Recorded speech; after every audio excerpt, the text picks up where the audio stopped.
สบายดีสำหรับวิดีโอนี้เนาะเราจะมาเรียนรู้เกี่ยวกับคำว่าเส้น MA5 และเส้น MA10 เนาะอยู่ใน BTech บ่ฮู้ว่าบทอื่นเราได้ไปเรียนหรือว่าได้ไปอิหยังมาแนวใดแนวบ่ฮู้เนาะแต่ว่าตัวนี้เราจะมาเฉพาะเจาะจงกับ BTech เท่านั้นเด้อสำหรับเส้น MA5 แล้วก็เส้น MA10 เนาะซึ่งเส้น MA5 จะอยู่ไสเราจะมาเว้าถึงกันกับเส้น MA5 เนาะเส้น MA5 MA ก็คือย่อมาจาก Moving Average เนาะก็คือมันเป็นเส้นที่บอกแนวโน้มของตลาดว่าตลาดจะขึ้นหรือลงนั่นเองเนาะส่วนเส้น MA5 แม่นเส้นใดเส้น MA5 แม่นเส้นสีแดงเด้อเส้น MA5 แม่น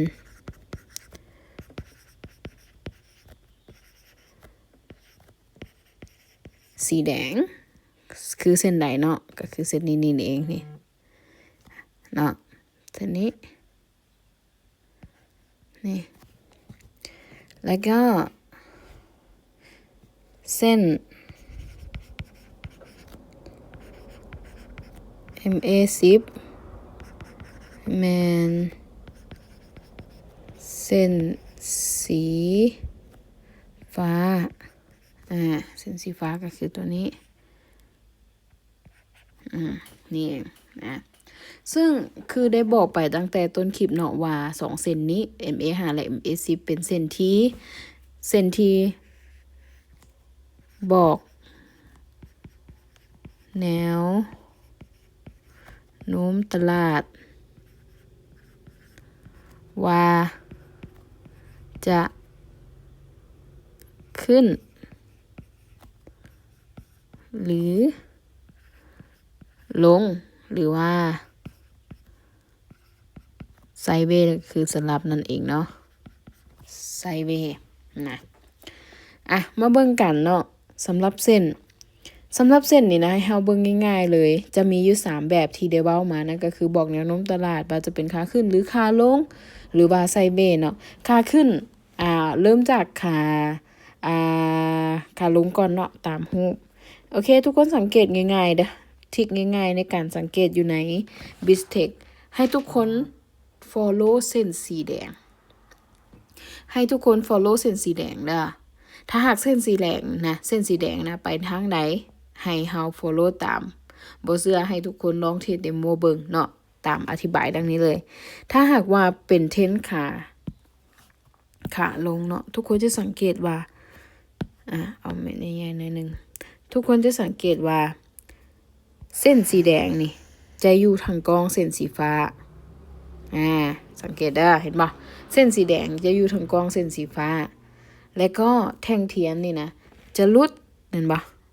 แท่งเทียนนี่จะลุดกรอบเส้นสีแดงลงมาแบบนี้จะเป็นตลาดขาลงหรือว่าเซลล์เนาะแล้ววันนี้เราจะมาเบิ่งว่าขาขึ้นเป็นเท่าใดกงกันข้ามกันเลยให้ทุกคนสังเกตไปที่เส้นสีแดงคือเก่าเนาะตามเส้นสีแดงเด้อเส้นสีแดงจะอยู่ทางเทิงเส้นสีฟ้าและก็แท่งเทียนนี่จะอยู่ทางเทิงเส้นสีแดงแบบนี้หรือว่าอยู่อันติดเส้นสีแดงขึ้นไปอันนี้แมนขาขึ้นนะอันนี้ขาขึ้น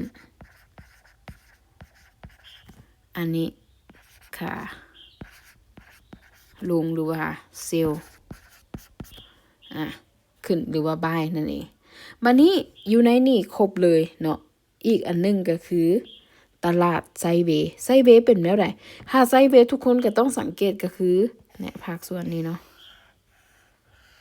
นี่สังเกตเลยว่าเส้นสีแดงและเส้นสีฟ้าเนี่ยบ่ขึ้นและบ่ลงแม่นอยู่ว่าเส้นสีแดงจะอยู่ทางเทิงเส้นสีฟ้าต่างแต่ว่าทุกคนเบิ่งแท่งเทียนเด้อแท่งเทียนนี่ติด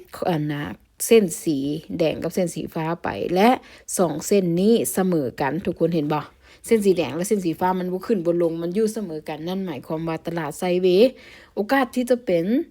แท่งเทียนก็คือสลับเขียวแดงไปเรื่อยๆถ้าหากว่าผู้ใดบ่ถนัดตลาดไซด์เวย์ก็บ่เทรดเนาะก็บ่แนะนำนะอันนี้ก็คือทั้งหมดเนาะของเส้น MA5 และเส้น MA10 ที่สามารถเทรดได้ทั้ง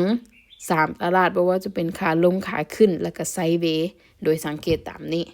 โอเคสำหรับผู้ใดที่ว่าเทรดอยู่แล้วเนาะแล้วมีความเห็นต่างแล้วอยากจะเสนอความคิดความเห็นก็สามารถคอมเมนต์อยู่ใต้คอมเมนต์ได้เลยเด้อทุกคนเด้อแล้วเจอกันในวิดีโอต่อไป